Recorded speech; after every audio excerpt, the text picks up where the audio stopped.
Si todavía no sabía cuál sería el oficio de mi vida, por lo menos sí sabía dónde iba a practicarlo.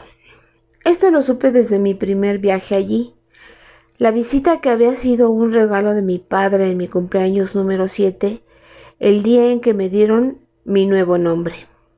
Antes de eso, mis padres, a quienes yo seguía, habían ido a consultar al Tonalpoqui, residente de la isla o conocedor del Tonatlamatl, el libro tradicional de los nombres.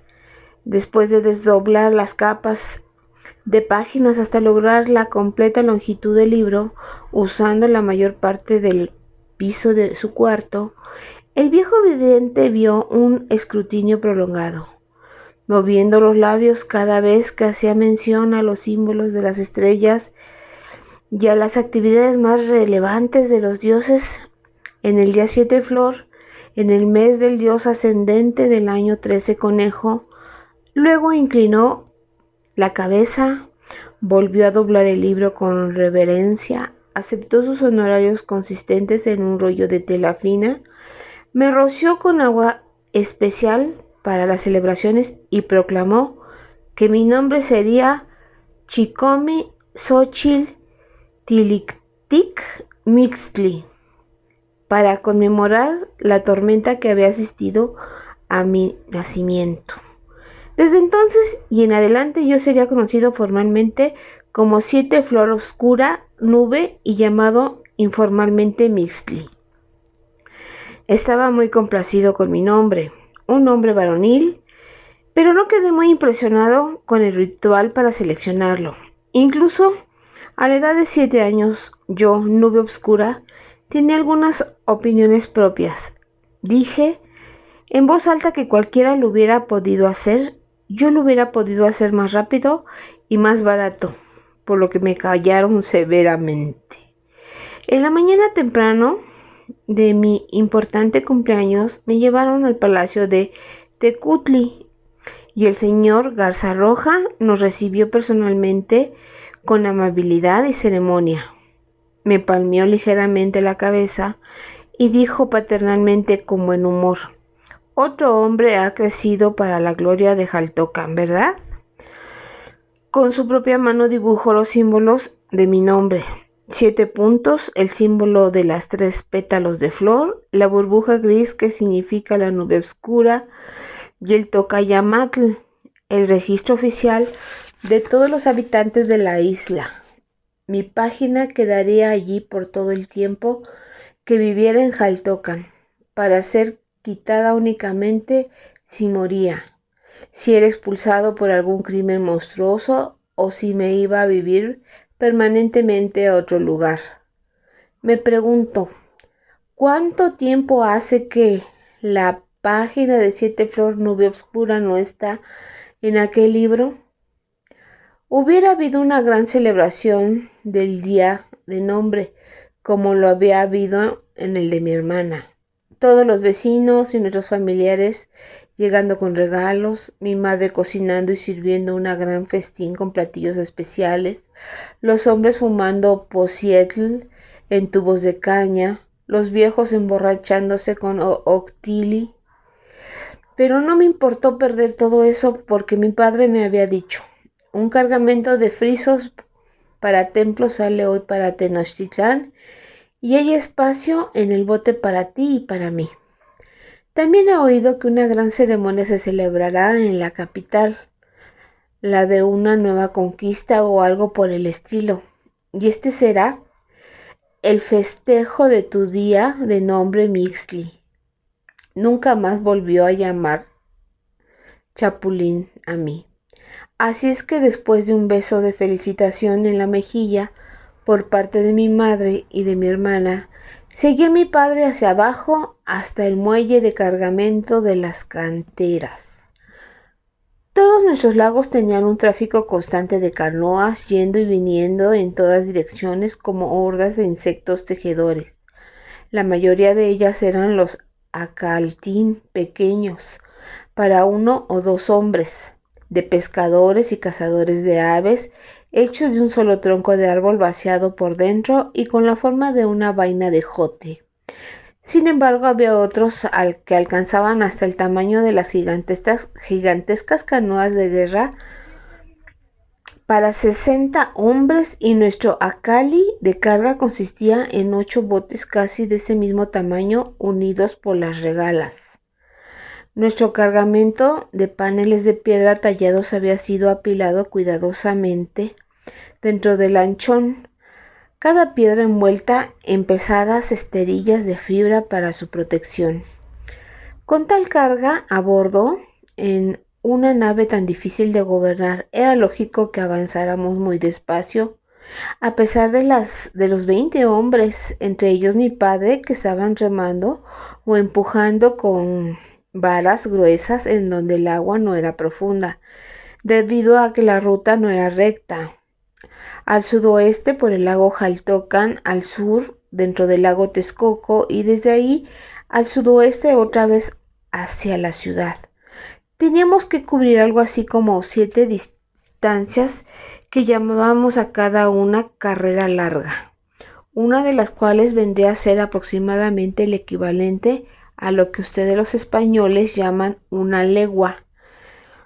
Como quien dice, 7 leguas de camino, y nuestro gran lanchón casi nunca avanzaba más rápido de lo que un hombre podría caminar. Dejamos la isla de Jaltocan mucho antes del mediodía, pero estaba bien entrada la noche cuando llegamos al muelle de Tenochtitlán. Por un tiempo, el paisaje no era nada fuera de lo común. El mismo lago rojizo que yo conocía también. Luego, conforme nos deslizábamos sobre el estrecho del sur, la tierra nos encerró por los dos lados y el agua fue perdiendo color gradualmente hasta adquirir un tono parduzco cuando nos emergimos al vasto lago de Texcoco. Este se extendía tan lejos hacia el este y hacia el sur de la tierra, de más allá no era más que una mancha oscura y dentada en el horizonte.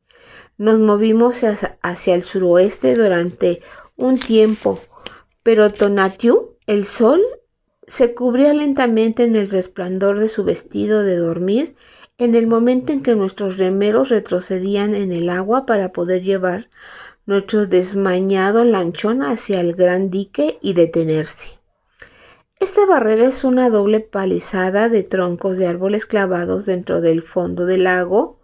El espacio entre las hileras paralelas de leños está sólidamente relleno con tierra y roca. Tiene como propósito el evitar que las ondas del lago, agitadas por el viento del oriente, inunden la isla ciudad.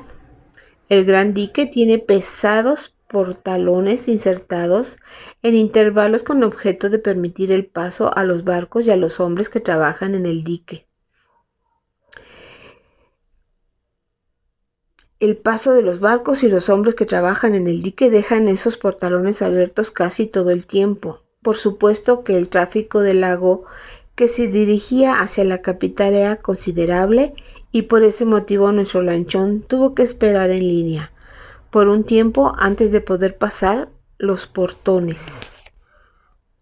Al mismo tiempo, Tonatiuh tiró los oscuros cobertores de la noche sobre la cama y el cielo se tornó púrpura. Las montañas al oeste, directamente enfrente de nosotros, se vieron de pronto como si sus perfiles hubieran sido cortados en papel negro, perdiéndose sus dimensiones. Sobre ellas hubo un centello tímido y luego una chispa valiente de luz. Flor del atardecer, la estrella vespertina llegó una vez más, asegurándonos que esta era solamente una de tantas noches, no la última y eterna. «Abre bien los ojos ahora, hijo Mixle», gritó mi padre desde su lugar en los remos. Como si Flor del atardecer hubiera dado una señal, una segunda luz apareció, esta a un nivel muy debajo de la línea dentada de las negras montañas.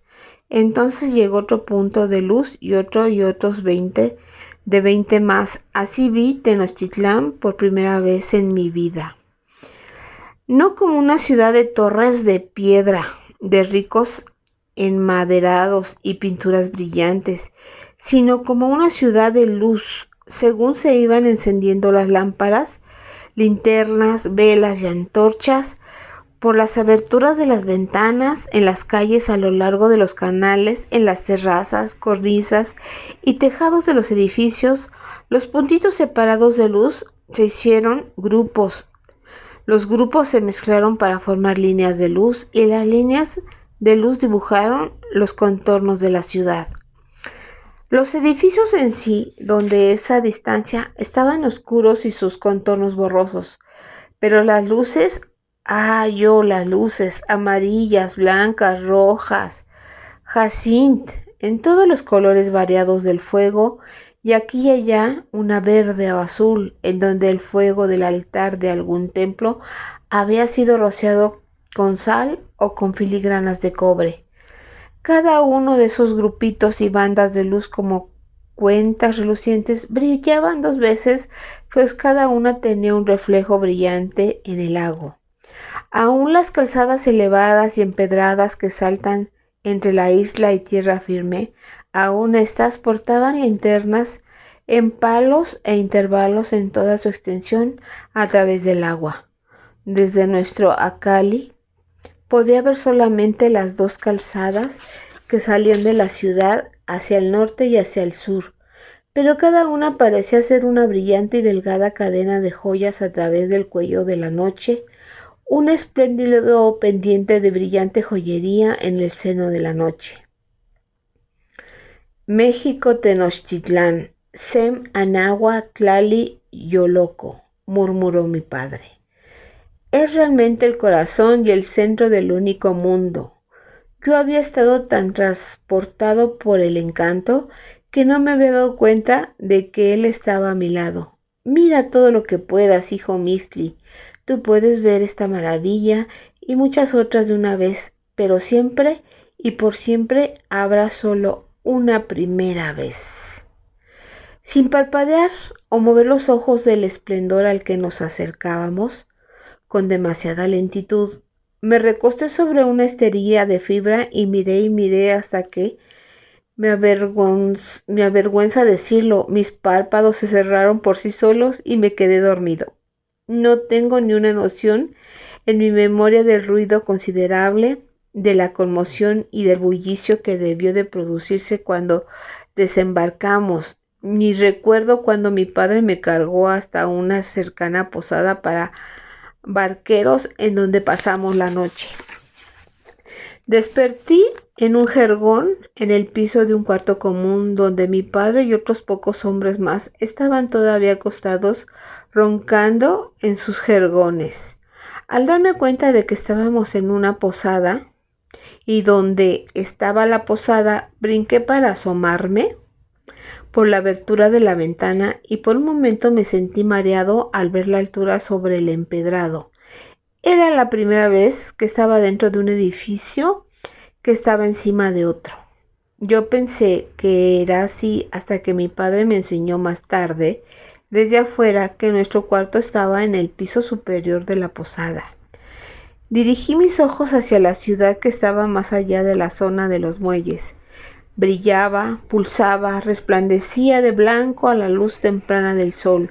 Eso hizo que me sintiera orgulloso de mi isla natal, porque los edificios que no habían sido construidos con la blanca piedra caliza estaban aplanados con el yeso blanco, y yo sabía que la mayor parte de aquel material llegaba de Jaltocan.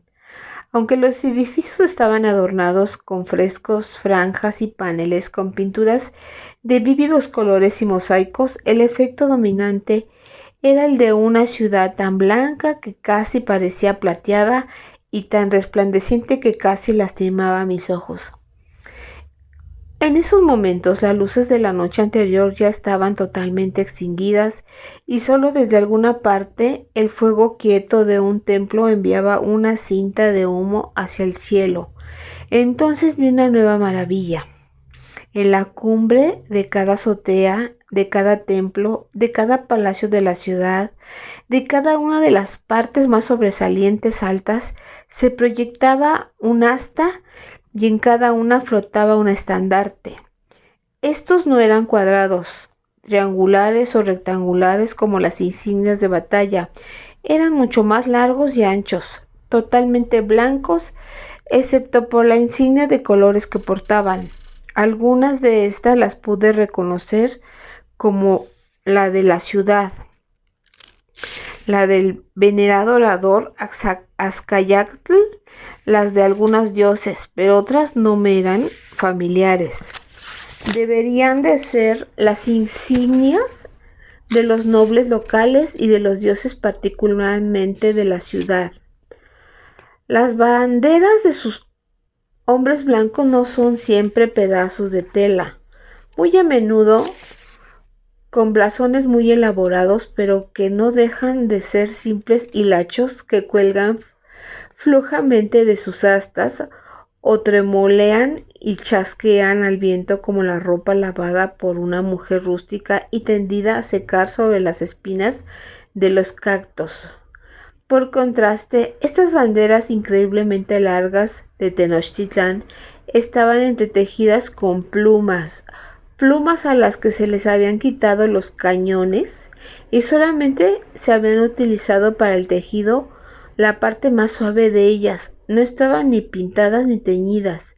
Las banderas estaban tejidas intrincadamente con plumas de colores naturales, de garzas blancas para la parte del fondo de las banderas y para los diseños de las insignias los variados tonos de rojo de las guacamayas, cardenales y papagayos, los diversos azules de los grajos y de las garzas, los amarillos de los tucanes y de las tangaras. Ustedes oyen la verdad, beso la tierra.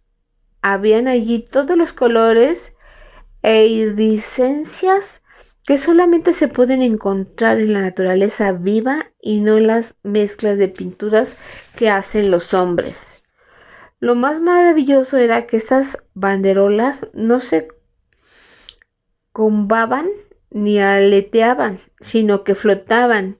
No soplaba el viento en esa mañana, solamente el movimiento de la gente en las calles y de los acaltín en los canales hacían la suficiente corriente de aire como para sostener esos pendones tan grandes y tan ligeros a la vez, como grandes pájaros reacios a volar lejos, contentos de flotar soñando. Los estandartes estaban suspendidos, totalmente extendidos en el aire. Las miles de banderas emplumadas ondulaban gentil y silenciosamente como arte de magia sobre las torres y los pináculos de esa mágica ciudad-isla. Teniendo la osadía de apoyarme demasiado peligrosamente afuera de la ventana, podía ver a lo lejos, por el sudeste, los picos de los dos volcanes llamados Popocatépetl e Iztaccíhuatl, la montaña del incienso ardiendo y la montaña de la mujer blanca. A pesar de que ya estábamos en la estación seca y los días eran calurosos, las dos montañas estaban coronadas de nieve, la primera que veía en mi vida, y el candente incienso que se hallaba en las profundidades del Popocatépetl producía un penacho de humo azul que flotaba sobre su cumbre, tan perezosamente como las banderolas flotaban sobre Tenochtitlán. Desde la ventana insté a mi padre para que se levantara. Debía de estar cansado y deseoso de dormir más, pero se levantó sin ninguna queja, con una sonrisa de comprensión hacia mi deseo de salir. Él desembarcó y entrega de nuestro cargamento era responsabilidad del jefe encargado de fletes del lanchón, así es que mi padre y yo teníamos todo el día para nosotros. Él traía solamente el encargo de comprar algunas cosas para mi madre, por lo que dirigimos nuestros pasos hacia el norte, hacia Tlatelolco. Como ustedes saben, reverendos frailes, esta parte de la isla que ahora ustedes llaman Santiago está separada de la parte sur solamente por un extenso canal atravesado por varios puentes. Sin embargo, Tlatelolco fue por muchos años una ciudad independiente con sus propios gobernantes y trató siempre osadamente de aventajar a Tenochtitlán, pretendiendo ser la primera ciudad mexica. Las ilusiones de superioridad de Tlatelolco fueron por mucho tiempo toleradas humorísticamente por nuestros venerados oradores. Pero cuando su último gobernante, Moquihuix, tuvo el descaro de construir la pirámide y templo más allá de todas las que había en los 4 distintos distritos de Tenochtitlán, el güey Tlatoani Axcayatl justificadamente se sintió humillado, así es que ordenó a sus hechiceros hostigar a ese vecino ya intolerable. Si la historia es cierta, a Moquiswix le habló la cara de una pared de piedra labrada que estaba en la sala del trono. Lo que le dijo acerca de su virilidad fue tan insultante que Moquiswix, agarrando una cachiporra de guerra, pulverizó el grabado. Después, cuando Moquihuix fue a la cama con su real compañera, los labios de su tepili partes también le hablaron, menospreciando su virilidad. Esos sucesos, aparte de dejar impotente a Moquihuix, incluso con sus concubinas, le asustaron muchísimo, pero aún así no se rindió al vasallaje y al venerado orador, por lo que al principio del mismo año en que yo había hecho la visita del día de mi nombre, Azcayatl tuvo que tomar Tlatelolco por las armas. El mismo Azcayatl personalmente lanzó a Moquihuix de lo alto de su propia pirámide, dejándole sus sesos bien destrozados. Unos cuantos meses después de aquel suceso, cuando mi padre y yo visitamos Tlatelolco, y aunque seguía siendo una ciudad muy bella de templos, palacios y pirámides, se sentía satisfecha de ser el 5.º distrito de Tenochtitlán y un lugar de mercado dependiente de la ciudad. Su inmensa área de mercado abierto me pareció que era tan grande como toda nuestra isla Jaltocan, más rica, más llena de gentes y mucho más ruidosa. Esa área estaba separada por amplios corredores limitados en cuadros en donde los mercaderes extendían su mercancía sobre mesas y lienzos, y cada uno de estos cuadros estaban destinados a diferentes clases de mercancías. Allí había secciones para los forjadores de oro y plata, para los que trabajaban las plumas, para los vendedores de verduras y condimentos, de carne y animales vivos, de artículos de cuero y ropa, de esclavos y perros, de cerámica y trastos de cuero y ropa, esclavos y perros, de cerámica y trastos de cobre, de medicinas y cosméticos, de cuerdas, reatas y fibras, de estridentes pájaros, changos y otras mascotas. Bueno, ese mercado ha sido restaurado y sin duda ustedes ya lo conocen. Aunque mi padre y yo fuimos temprano, el lugar ya estaba lleno de una muchedumbre de compradores.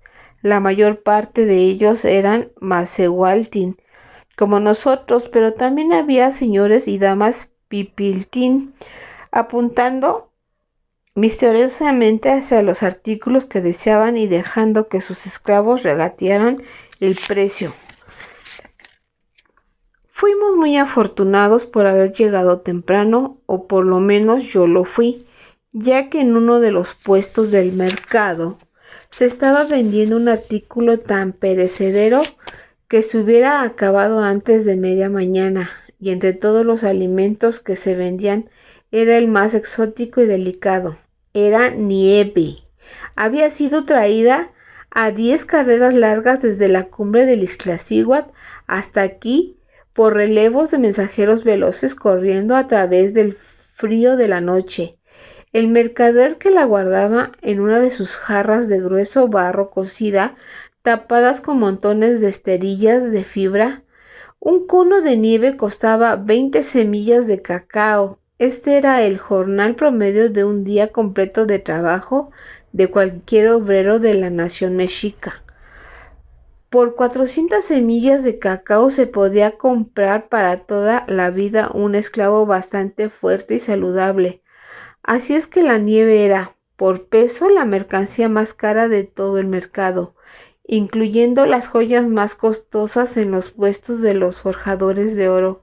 Solo unos cuantos de los pilpitín podían comprar ese raro refresco. No obstante, nos dijo el hombre de la nieve, vendía siempre toda la su provisión en la mañana antes de que ésta se derritiera. Mi padre se quejó. Yo recuerdo el año 1 conejo, cuando del cielo estuvo nevando nieve por 6 días seguidos. La nieve no solamente fue gratis para el que la quisiera, sino que también fue una calamidad. Pero se apaciguó y dijo el vendedor, bueno, porque es el cumpleaños de Chicolhuitl del niño. Desligando su morral del hombro, contó 20 semillas de cacao. El mercader examinó una por una para estar seguro de no entrar en una falsificación hecha de madera a una semilla agujereada y rellena de tierra. Entonces destapó una de sus jarras, sacó un cucharón colmado de esa preciosa golosina y con pequeños golpes la acomodó dentro de un cono hecho con una hoja enroscada. Luego lo roció con una especie de jarabe dulce y me lo entregó. Golosamente tragué un poco y estuve a punto de escupirlo de lo frío que estaba. Me destempló los dientes y me dio dolor de cabeza. Y sin embargo, fue una de las cosas más deliciosas que probé en mi infancia. Lo sostuve para que mi padre lo probara y aunque le dio una lamida, que obviamente saboreó tanto como yo, pretendió que no quería más. No lo muerdas, Misty, me dijo, chúpalo, así te durará más. Cuando mi padre hubo comprado todo lo que mi madre le había encargado, después de haberlo enviado con un cargador a nuestra embarcación, fuimos otra vez hacia el sur, hacia el centro de la ciudad. La mayoría de los edificios de Tenochtitlán eran de 2 y algunas veces hasta 3 pisos de alto, y muchos de ellos se veían todavía más altos porque estaban construidos sobre pilares para evitar la humedad. La isla en sí no era más alta que la estatura de 2 hombres por encima de las aguas del lago de Texcoco. Así es que en aquellos días había tantas calles como canales cruzando la ciudad. En algunas partes los canales y las calles corrían paralelos.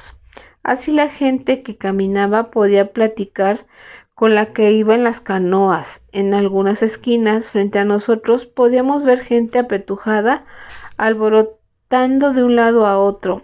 En otras solamente el destello de las canoas al pasar. Algunas de ellas eran embarcaciones de alquiler para pasajeros, para llevar a aquellas personas que tenían prisa a través de la ciudad de una manera más rápida de lo que ellos podían caminar. Otras eran los acaltín privados de los nobles que estaban muy decorados y pintados con toldos arriba para protegerlos del sol. Las calles estaban fuertemente aprisionadas y planas con una superficie de barro. Los canales tenían bancos de mampostería. El agua de muchos canales estaba casi al mismo nivel de las calles, de tal manera que los puentes para transeúntes podían girar sobre sí mismos hacia un lado mientras pasaba una canoa. Con la red de canales, el lago de Texcoco prácticamente venía a ser parte de la ciudad, así como también las 3 calzadas principales hacían que la ciudad formara parte de la tierra firme.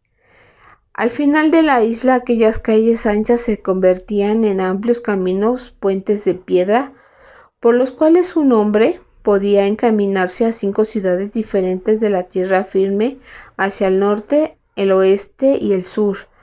Había otro tramo que no era una calzada, sino un acueducto. Este sostenía una gamella de curvadas baldosas tan ancha y espesa que los 2 brazos de un hombre no la podían estrechar y que hasta nuestros días surte de agua fresca a la ciudad desde el manantial de Chapultepec en la tierra firme por el sudoeste. Debido a que tanto los caminos como las rutas acuáticas de los lagos convergían en Tenochtitlán, mi padre y yo mirábamos desfilar el constante comercio tanto de la nación mexica como de las otras naciones. Por todas partes cerca de nosotros había cargadores agobiados bajo el peso de la carga que soportaban sus espaldas, ayudados por las bandas de tela que usaban en sus frentes. Por todas partes había canoas de todos los tamaños transportando productos en pilas altas que eran llevados y traídos al mercado de Tlatelolco o los tributos de los pueblos subordinados, yendo hacia los palacios o a la casa del tesoro o los almacenes de depósito de la nación. Solamente las multicolores canastas de frutas podían dar una idea de cuán extendido estaba el comercio. Allí había guayabas y chirimoyas de la tierra otomí hacia el norte, piñas de las tierras totonaca hacia el mar del este, papayas amarillas de Michoacán hacia el oeste, papayas rojas de Chiapas, lejos hacia el sur y de las tierras zapoteca en el cercano sur, las frutas zapotín que dan su nombre a la región. También de la nación zapoteca venían bolsas de pequeños insectos secos que servían para teñir, produciendo diferentes tonalidades de rojos. Del cercano Xochimilco traían toda clase de flores y plantas que yo no creía que existieran. De las selvas del lejano sur venían cajas llenas de pájaros de gran colorido o fardos llenos de sus plumas. De las tierras calientes, tanto del este como del oeste, llegaban bolsas de cacao para hacer el chocolatl y bolsas llenas de vainas de orquídeas negras con las cuales se hace la vainilla. De las costas de la tierra olmeca, en el sureste, venía el producto que le dio nombre a su pueblo, oli, largas tiras de goma que luego serían trenzadas para convertirse en las duras pelotas usadas de nuestro antiguo juego tlachitl. Incluso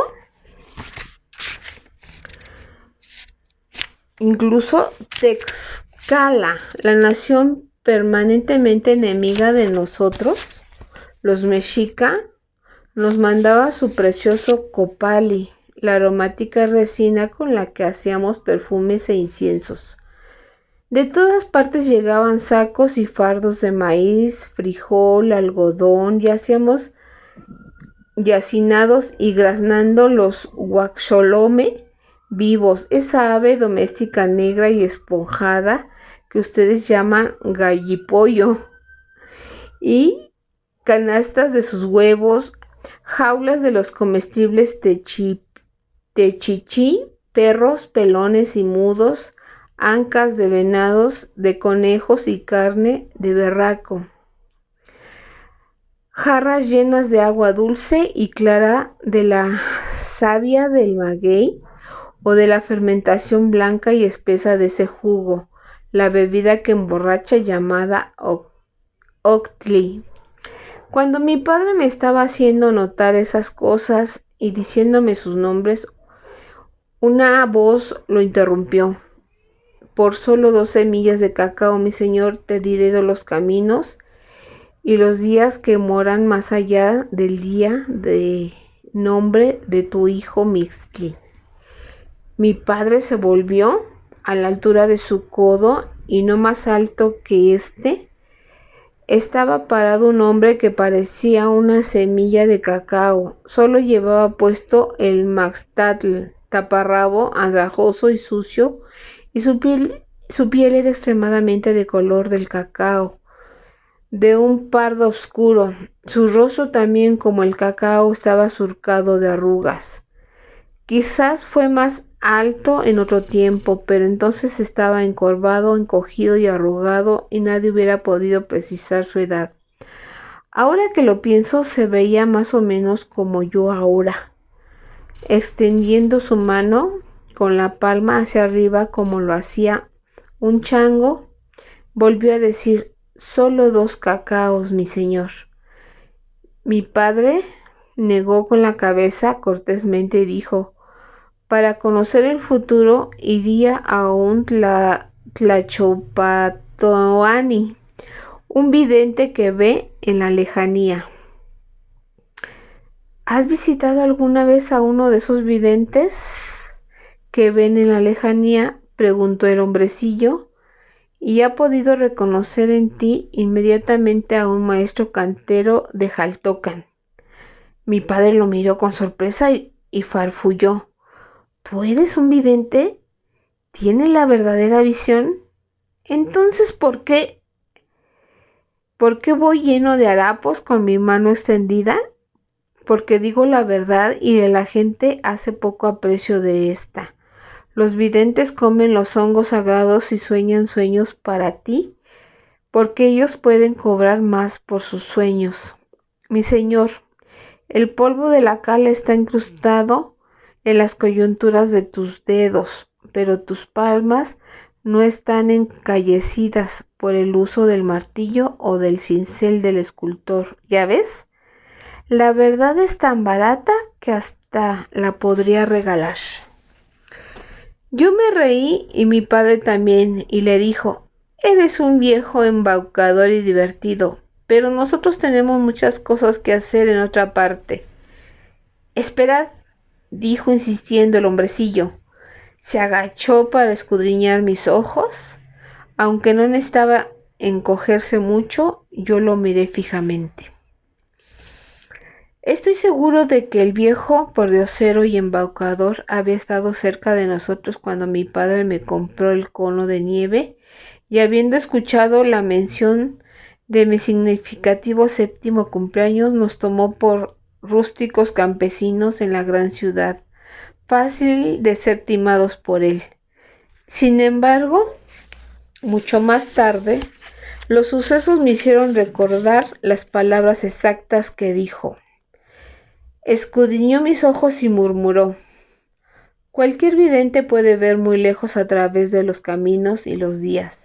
Aun cuando él vea algo que va a pasar verdaderamente, está remoto en distancia y tiempo, y nada beneficia o amenaza al vidente mismo. Sin embargo, el tonali de este niño es ver las cosas y hechos de este mundo, verlas cerca y llanamente, así como el significado que encierran.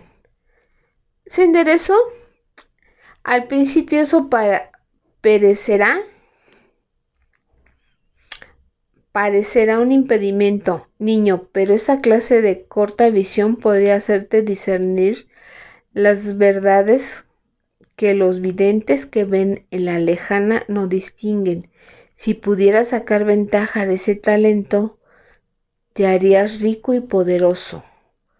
Mi padre suspiró pacientemente y buscó dentro de su morral. No, le dijo el hombre. No he profetizado riquezas o fama a tu hijo. No le he prometido la mano de una bella princesa o la fundación de un linaje distinguido. El niño Mixli verá la verdad, sí, desafortunadamente para él, dirá también la verdad de lo que vea, y esto acarreará más frecuentemente la calumnia que la recompensa. Por una predicción tan ambigua, mi señor, no pido gratificación. Toma esto de todas formas, viejo, dijo mi padre, presionando sobre su mano una semilla de cacao, solamente para que ya no nos predigas nada más.